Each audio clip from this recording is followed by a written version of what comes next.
Oui, je ne vais pas enseigner quelque chose, j'aimerais simplement qu'on ait un échange, parce que vous n'êtes pas forcé d'être de mon avis. Vous pouvez même être d'un avis au contraire. J'allais dire même, j'aimerais bien qu'on puisse discuter. D'autant plus que ce sujet qui nous rassemble aujourd'hui, je vois que ça amène beaucoup de monde. Je vais vous dire une chose. L'éditeur voulait que ce livre porte le nom Dieu ou Darwin. Il a fallu que je me bagarre pour que ce soit Dieu et Darwin. Pourquoi? Parce que je ne veux pas éliminer simplement une opinion qui peut être différente. De toute façon, dans ce que je vais vous dire, il y a un certain nombre de choses qui vont revenir très régulièrement. Je prends comme thème tout d'abord une phrase de Philippe Val. C'est pas que je suis d'accord toujours avec Philippe Val, mais ça n'a pas d'importance, quelquefois il a le bon mot. Tout art rhétorique consiste justement à étayer ses délires avec des confettis de vérité vérifiables destinés à crédibiliser des continents de mensonges. Je crois que c'est vrai. Je vais corriger un peu tout de même. Ce n'est pas tout à fait ce que je fais. Je vais vous donner sans doute des confettis de vérité, qui me semblent sûrs, au milieu de continents d'inconnus.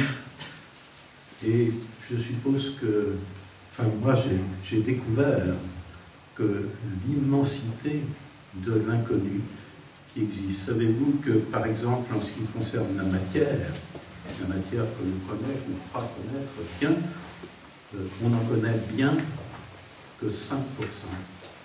Il y a 95% que les savants les plus renommés, les plus savants, 95% qui ne connaissent pas. C'est ce qu'on appelle la matière noire, l'énergie noire. Ça veut dire qu'il y a des quantités de choses que on est dans un tout petit domaine. J'ai vu l'autre fois, il n'y a pas très longtemps, une image de la Terre par rapport même aux autres planètes qui sont autour du Soleil, même aux autres planètes, elle est toute petite, elle est absolument minuscule. Je passe vite. Il y a une deuxième difficulté dans mon exposé, et vous en êtes porteur. Vous allez voir qu'il y a des thèmes qui reviennent. Je tourne un petit peu en rond. C'est normal dans un domaine qui est aussi vaste. On croit, et j'en ai fait l'expérience souvent, on croit convaincre les gens par des raisons, par une logique, par une relation de cause à effet. On croit les convaincre. En fait, on ne les convainc jamais comme ça. Il y a un de ces biologues allemands, Josse, qui a parlé d'horizon d'attente, mais même bien avant, Aristote, qui n'est pas d'aujourd'hui, parlait déjà de prétention, de prétention. Un de mes amis, Bernard Stiegler, parle de rétention. Il dit qu'il y a 3 rétentions. La première rétention, c'est ce que vous entendez dans mon discours.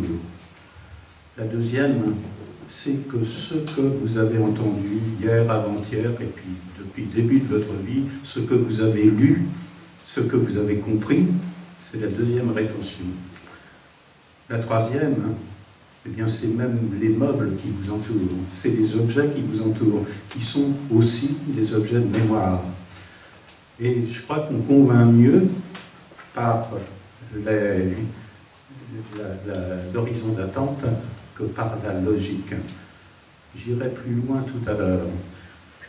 En plus, ma prétention, au sens premier du mot, prétention, est énorme, puisque je veux raconter en quelques mots, je raconte dans mon livre en quelques mots, en quelques pages, en 300 pages, mais enfin tout de même, ça fait pas beaucoup, 300 pages.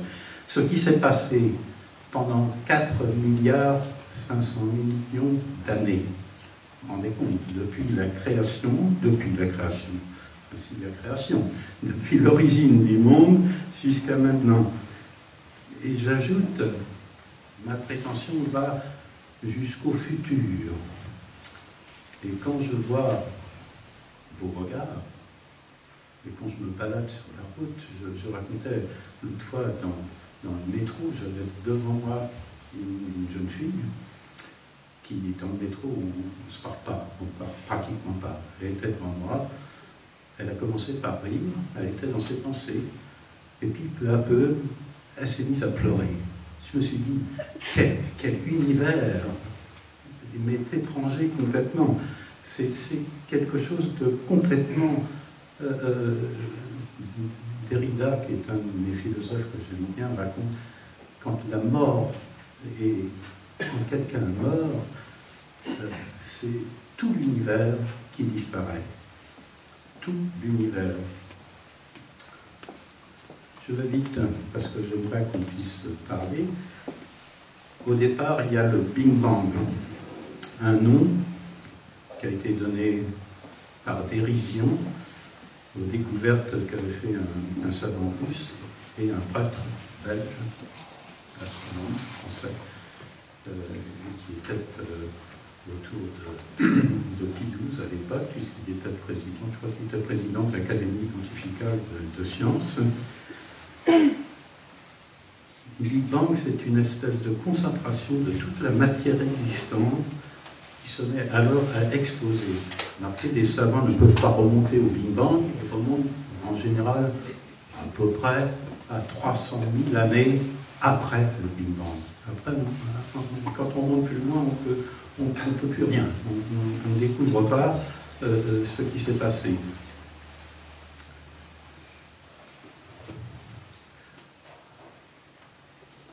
Ma prétention, elle est aussi la prétention de l'homme. Vous savez, pendant longtemps, on a cru que l'homme était au centre du monde.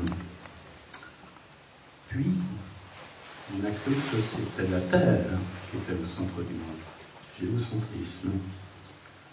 Puis, au XVIe siècle, avec Copernic, il y en a qui travaillera peut-être mieux que moi, on a découvert que ce n'était pas la Terre qui était au centre du monde, c'était peut-être le Soleil. Puis, avec Galilée, on s'est aperçu que ce n'était pas le Soleil. On a imaginé peut-être que c'était notre galaxie. Puis, après, on s'est aperçu que cette galaxie, on appelait avec un grand J la Voie lactée, parce que c'était une mythologie, il faut même que je parle de mythologie, puisque je suis spécialiste, c'était la traînée de lait que Héra laissait partir quand Héraclès courait après elle. La galaxie, ça vient du mot lait. La galaxie est une spirale de rayons de 30 000 à 45 000 années-lumière. L'année-lumière, c'est savoir ce que c'est le nombre d'années pendant lesquelles la lumière se déplace. Le Soleil est situé à 24 000 années-lumière du centre de la galaxie. Il y a des milliards de galaxies, contenant chacune des centaines de milliards d'étoiles. D'étoiles, vous entendez bien. Impossible de se représenter ce chiffre. L'un de mes thèmes, c'est tout de même le problème des grands nombres. Vous verrez que ça continuera surtout l'exposer. Il est probable même que des millions, des milliards de planètes existent dans l'univers, aux confins de l'univers. Et peut-être même certaines abritent la vie. C'est pas moi qui dis ça, c'est Science et Vie dans un de ses... Il est possible d'évaluer le nombre des étoiles dans l'univers observable. D'abord, compter les étoiles dans une galaxie jusqu'à 200 milliards, soit 2 puissance 10. Dans un spécimen moyen comme notre Voie lactée, le chiffre est ensuite à multiplier par le nombre de galaxies observables, soit environ 100 milliards, dont 100 millions vus par le télescope de Paul Palomar aux USA. on obtient au final le chiffre astronomique de 20 000 milliards de milliards. C'est effrayant. Il s'agit d'une estimation à quelques milliers de milliards près tout de même. Faut-il penser qu'il y a d'autres univers soumis à des lois physiques et rationnelles différentes? Vous voyez ce que je vous disais tout à l'heure à propos de la logique. C'est peut-être prétentieux de dire cela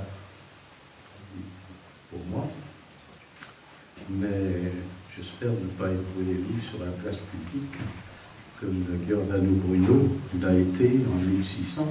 Cela dit, je ne serai pas tout seul, puisque Hubert Reeves suppose aussi la même chose.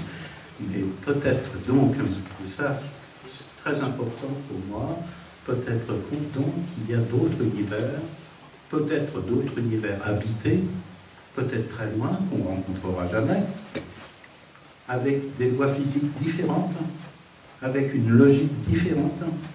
Déjà, je le dis dans mon livre au début,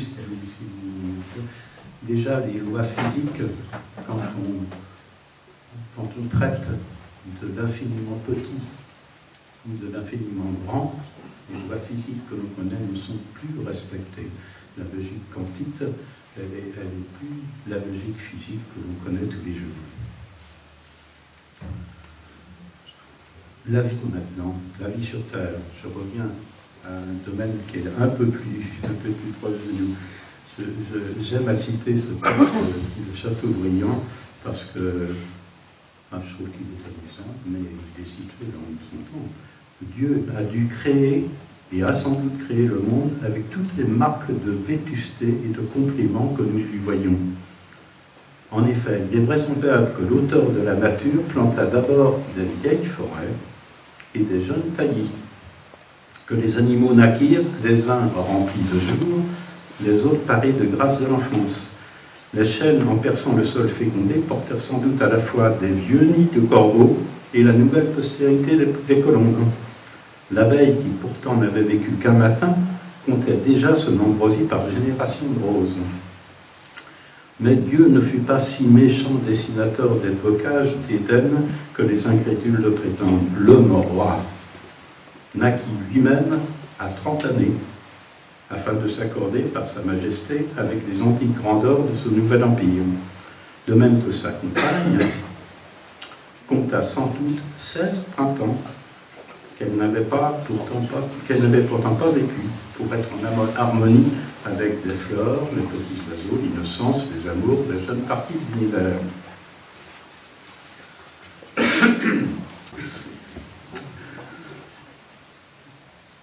Au XVIIIe siècle, il y a un homme, un Suédois, qui s'appelle Carl Linné, a essayé de faire ce qu'avait fait Adam dans le récit de la création. Vous savez, dans le récit de la création de la Bible, Dieu fait passer les animaux devant l'homme pour que Adam donne à chacun d'eux un nom. Linné, qui se prétendait d'ailleurs un nouvel Adam, il a eu des expressions très prétentieuses en disant je suis l'homme par excellence. Eh bien, a fait passer donc a fait un catalogue qui est un catalogue tout de même très précis, qui est tout de même utilisé en partie encore maintenant.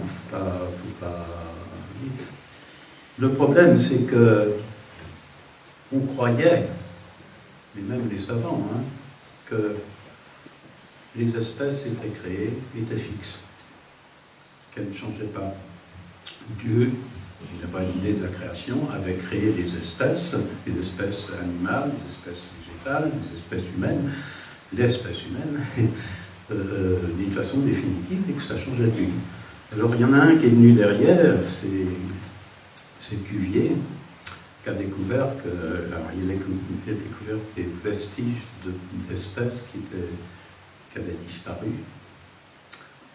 Par conséquent, si les espèces disparaissent, ça veut dire que bientôt il n'y en aura plus. ça veut dire qu'il y a tout de même un changement. Alors, vous voyez comment on avance peu à peu. Lamarck a suivi derrière en disant « Mais non, les espèces se transforment. » Et on est arrivé à... Il y a eu un changement de classification. Avec Lamarck, on place le monde animal en commençant par les mammifères, parce qu'ils étaient considérés comme les plus proches des hommes. Avec Cuvier, on commençait par... avec Darwin, on commence par les animaux les moins développés. Alors c'est Darwin qui a apporté, effectivement, alors, c'était dans l'air tout de même, hein, puisque, vous savez, Darwin avait voyagé à travers le monde sur un bateau, il avait découvert effectivement les différentes espèces, et quand il est arrivé, quand il est rentré en Angleterre, il a reçu une communication d'un certain Wallace qui exposait en partie sa théorie. Nous redonnons maintenant le contrôle de votre appareil de télévision jusqu'à la prochaine émission de...